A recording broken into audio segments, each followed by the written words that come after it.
Hello and welcome back to Your Anxiety Solution, your guiding light to managing anxiety and steering your emotions to calmer shores. Today, we're unraveling emotional digestion. This is the process of understanding, processing, and learning from our emotions to bolster our mental health and build resilience against anxiety. So, are you ready to master emotional digestion and find your path to conquering anxiety? Then let's dive right in.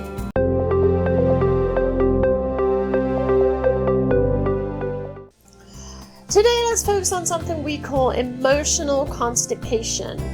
Imagine clutching your emotions tightly, burying them deep inside, and denying yourself the chance to truly feel them. That's emotional constipation. While it might be uncomfortable to experience emotions like sadness, they serve a vital purpose. They remind us of our humanity and connect us with our authentic selves. Now, how do we practice mindful emotional digestion? Think of how your body savors nutrients after a meal. You sit, relax, and let the digestion process take its course.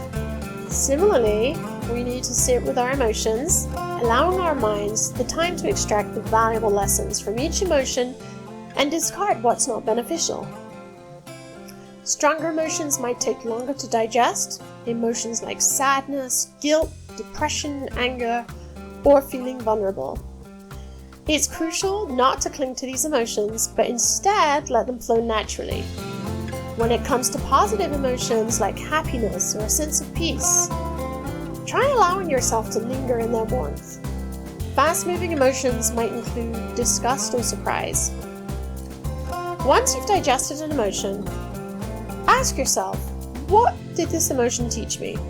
This reflective step is where you extract the nutrients from the emotion, understanding it better, and eventually seeing it in a positive light.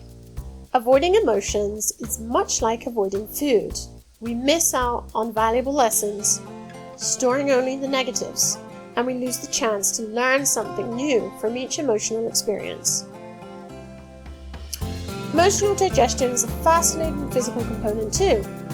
The oxytocin and dopamine chemicals produced during this process are similar to the ones we experience when we savor good food.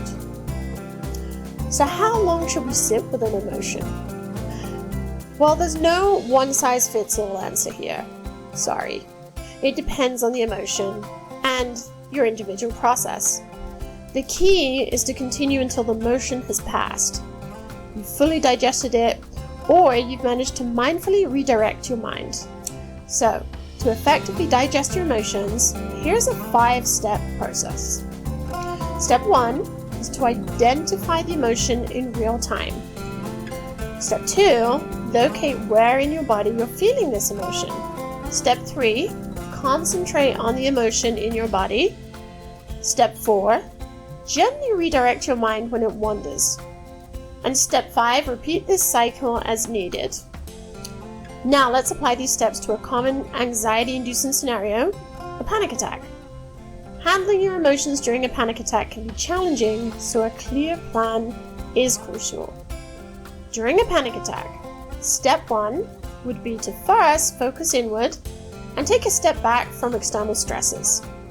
Step 2, identify the feelings using tools such as the previously discussed feel wheel. Step 3, resist the temptation to enter into self-dialogue. Simply observe without judgment. Step 4, picture yourself as a spectator of your emotional state, akin to watching a nature documentary. Step 5, describe your experience. Use descriptive language such as color, texture, and size to portray what's happening in your body, to describe your emotions. Step 6, steer clear from distracting yourself. Instead, let yourself fully immerse in the experience and process it as it unfolds. Step 7, finally, resist the urge to seek certainty or reassurance. Though it's challenging during a panic attack, remember that seeking reassurance probably will actually amplify feelings of anxiety and panic. Just as every emotion is unique, so too is each person's experience with emotional digestion. So remember, not every method will resonate with everyone, but by practicing the steps I provided previously in a routinely, you'll become more proficient at processing your emotions, leading to healthier emotional well-being. Your feelings are your own personal guidebook to self-discovery and self-improvement, so use them. That wraps up our discussion on emotional digestion for today. Thank you for sticking with me. I know that was this is definitely one of the more complex topics. Personally, for me to understand, I don't know if you've also found that as well, but I hope it's been a little bit easier. I hope I've made this a little bit easier for you. So if you found this insightful, give it a thumbs up and subscribe to Your Anxiety Solution for more empowering mental health advice.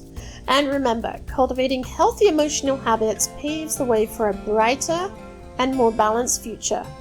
Until next time, stay strong, stay mindful, and keep growing.